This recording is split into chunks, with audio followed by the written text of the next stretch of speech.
वसी अंगों की आभा प्रभात काल में सूर्य के समान और मस्तक पर चंद्रमा मुकुट है। वे उभरे हुए स्तनों और तीनों नेत्रों से युक्त, उनके मुख पर मुस्कान की छटा छाई रहती है और हाथों में वरद अंकुश पाश एवं अभय मुद्रा शोभा पाते हैं। इस कहते हैं कि देवी द्वारा कहा वहाँ महादैत्य शुंभ के मारे जाने पर इंद्र आदि देवता अग्नि आगे करके उन कात्यायनी देवी को स्तुति करने लगे। उस समय अभीष्ट की प्राप्ति होने से उनके मुख पर कमल दमन उठे और उनके प्रकाश से दिशाएं भी जगमगा उठी और देवता बोले, शरणागत की पीड़ा दूर करने वाले देवी हम पर प्रसन्न होवे, संपूर्ण जगत की माता प्रसन्न होवे। ईश्वरी देवी ने विश्व की रक्षा करे। देवी तुम ही चराचर जगत की अधीश्वरी और हो, तुम ही जगत का एकमात्र आधार हो, क्योंकि पृथ्वी पर रूप में तुम्हारी ही स्थिति है। देवी हाँ, तुम्हारा पराक्रम अलंघनीय है और तुम ही जल रूप में स्थित होकर संपूर्ण जगत को तप्त करती हो और तुम ही अनंत बल संपन्न वैष्णवी शक्ति हो। इस विश्व की कारण भूता परा माया हो। देवी तुमने इस समस्त जगत को मोहित कर रखा है। तुम ही प्रसन्न होने पर इस पृथ्वी पर मोक्ष की प्राप्ति करती हो। और देवी ने संपूर्ण विद्या के तुम्हारे ही भिन्न भिन्न रूप में और जगत के जितनी स्त्रियां हैं वे सब तुम्हारी ही मूर्तियां हैं। जगदम्ब एकमात्र तुमने ही इस विश्व को व्याप्त कर रखा है और तुम्हारी स्तुति क्या हो सकती है। तुम तो स्तवन करने योग्य पदार्थों से परे एवं परावाणी हो और जब तुम सर्वरूपा देवी स्वर्ग तथा मोक्ष प्रदान करने वाली हो तब इसी रूप में तुम्हारी स्तुति हो गई है। तुम्हारी स्तुति के लिए इससे अच्छी स्तुतियाँ और क्या हो सकती है। बुद्ध रूप से सब लोगों के हृदय में विराजमान रहने वाली तथा स्वर्ग एवं मोक्ष प्रदान करने वाली नारायणी देवी तुम्हें नमस्कार है। कला काष्ठा और आदि के रूप में क्रमशः परिणाम अवस्था परिवर्तन की ओर ले जाने वाली तथा विश्व का उपसंहार करने वाली समर्थ नारायणी तुम्हें नमस्कार है। नारायणी तुम सब प्रकार मंगल प्रदान करने वाली मंगलमयी हो, कल्याणमयी शिवा हो और सब पुरुषार्थों को सिद्ध करने वाली शरणागत वत्सला तीन नेत्रों वाली एवं गौरी तुम्हें नमस्कार है। तुम सृष्टि पालन और संहार की सतभूता सनातनी देवी गुणों का आधार तथा स्वर्ग गुणमयी हो, नारायणी हो तुम्हें नमस्कार है। शरण में आए हुए दीनों एवं पीड़ितों को रक्षा में संलग्न कराने वाली तथा सबको पीड़ा दुख हरने वाली नारायणी देवी तुम्हें नमस्कार है। नहीं नारायणी तो तुम ब्रह्माणी का रूप तथा रूप धारण करने के हंसों पर जुते हुए विमान पर बैठती हुई तथा कुछ मिश्रित जल छिड़कती हुई रहती हो और तुम्हें नमस्कार। महेश्वरी के रूप में चंद्रमा के सर्पों के धारण करने वाली तथा महान वृषभ की पीठ पर बैठने वाली नारायणी देवी तुम्हें नमस्कार है। मोरों और मुर्गों से घिरी रहने वाली तथा महाशक्ति धारण करने वाली कौमारिका रूप धारणी निष्पापे नारायणी देवी तुम्हें नमस्कार है। शंख चक्र और गदा सार्ग धनुष रूप उत्तम आयुधों से धारण करने वाली वैष्णवी रूप शक्ति नारायणी देवी तुम प्रसन्न होवे तुम्हें नमस्कार है। तथा हाथों में भयानक महाचक्र लिए हुए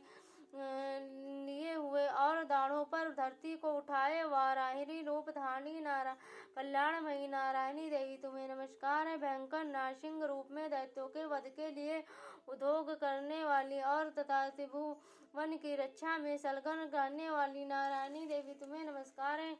मस्तक पर किरीट और हाथों में महावज्र धारण करने वाली 7 नेत्रों के कारण और उद्दीप्त दिखाई देने वाली और वृत्तासुर के प्राणों को अपहरण करने वाली इंद्र शक्ति नारायणी देवी तुम्हें नमस्कार। शिवदूती के रूप में दैत्यों की महती सेना का संहार करने वाली भयंकर रूप धारण तथा विकट गर्जना करने वाली नारायणी देवी देवी तुम्हें नमस्कार है।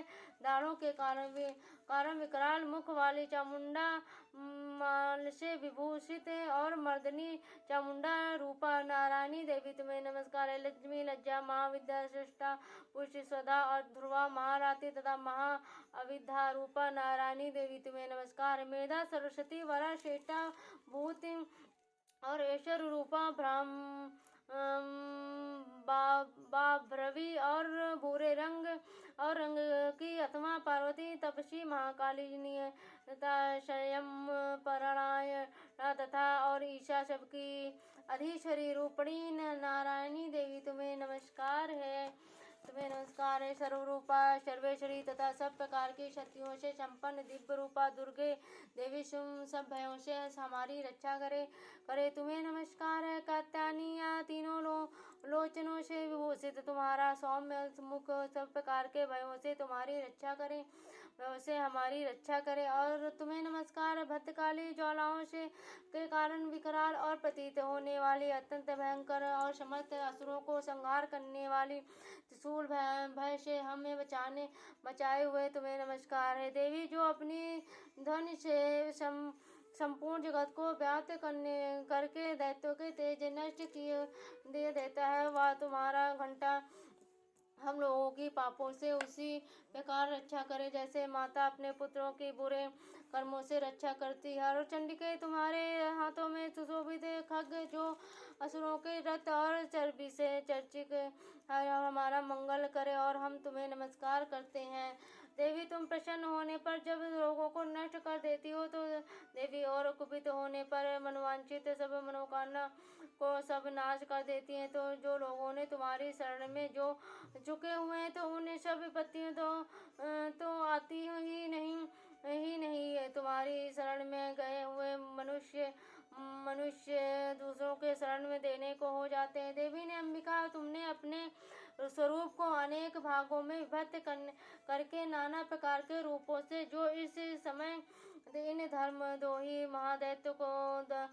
दैत्यों का संहार किया, और वह सब दूसरी कौन कर सकती हैं। वे विद्याओं में से ज्ञान को प्रकाशित करने वाली शब्दों में से तथा आदि वाक्यों में से वेदों में तुम्हारे सिवा और किसका वर्णन तथा तुमको छोड़कर दूसरी ऐसी कौन शक्तियाँ हैं जो इस विश्व को अज्ञानमय घोर अंधकार से परिपूर्ण ममता रूपी गड्ढे में निरंतर भटका रही हो। जहाँ राक्षस, जहाँ भयंकर विष वाले सर्प, जहाँ शत्रु, जहाँ लुटेरों की सेना, और जहाँ दावानल और हो वहाँ तथा समुद्र के बीच में भी साथ रहकर तुम विश्व की रक्षा करो। विश्वेश्वरी, तुम विश्व का पालन करती और हे विश्व रूपा हो, और इसीलिए संपूर्ण विश्व को धारण करती हो।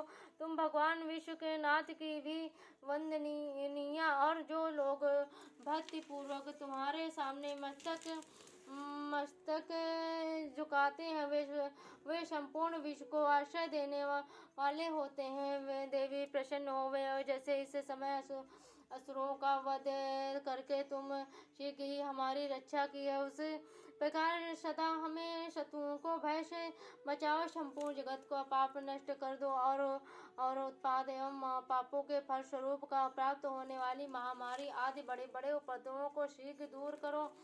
विश्व की पीड़ा दूर करने वाली देवी, हम तुम्हारे शरण पर पड़े हुए हैं, हम पर प्रसन्न हुए। त्रिलोक निवासिनियों की पूजनीय परमेश्वरी, सब लोगों का वरदान दो।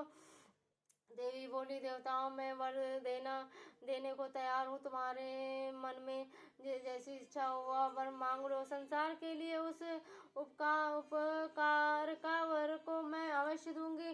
देवता बोले, सर्वेश्वरी, तुम इसी प्रकार तीनों लोगों को समस्त बाधाओं को शांत करो और हमारे शत्रुओं का नाश करती रहो। देवी बोली, देवता वैश्वत मनवंतर के 28वें युग में युग में शुंभ और निशुंभ नाम के दो अन्य महादैत्य उत्पन्न होंगे। तब मैं नंदगोप के घर में उनकी पत्नी यशोदा के गर्भ में अवतीर्ण हो विंध्याचल में जाकर रहूंगी। उत दोनों असुरों को नाश करूंगी। फिर अत्यंत भयंकर रूप से भी पृथ्वी पर अवतार मैं प्रचित नाम वाले दानवों का वध करूंगी। उन भयंकर महादैत्य को भक्षण करते समय मेरे दांत अनार के फूल की भांति लाल हो जाएंगे। तब स्वर्ग में देवता और मृत्युलोक में मनुष्य सदा मेरी स्तुति करते हुए मुझे रत्नदंडिका कहेंगे।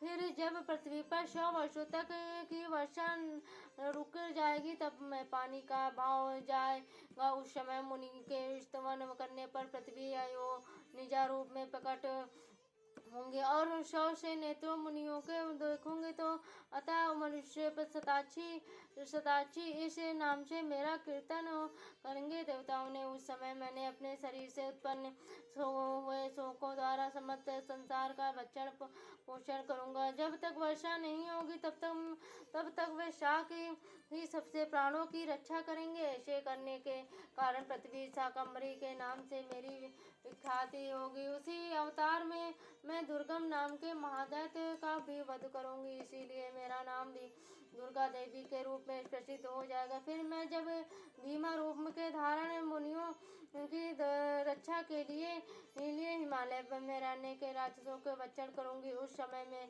सब मुनि भक्त से नतमस्तक होकर मेरी स्तुति करेंगे। तब मेरा नाम भीमा देवी के रूप में विख्यात होगा। जब अरुण नामक दैत्य तीनों लोकों में से भारी उपद्रव मचाएगा तब मैं तीनों लोकों को हित करने के लिए 6 पैरों वाले अशक्य भ्रमरों का रूप धारण करके उस महादैत्य का वध करूंगी। उस समय जब लोग भ्रामरी के नाम से चारों ओर मेरी स्तुति करेंगे, उस प्रकार जब संसार में दानवों की बाधा उपस्थित होगी तब मैं अवतार लेकर मैं शत्रुओं का नाश करूंगी।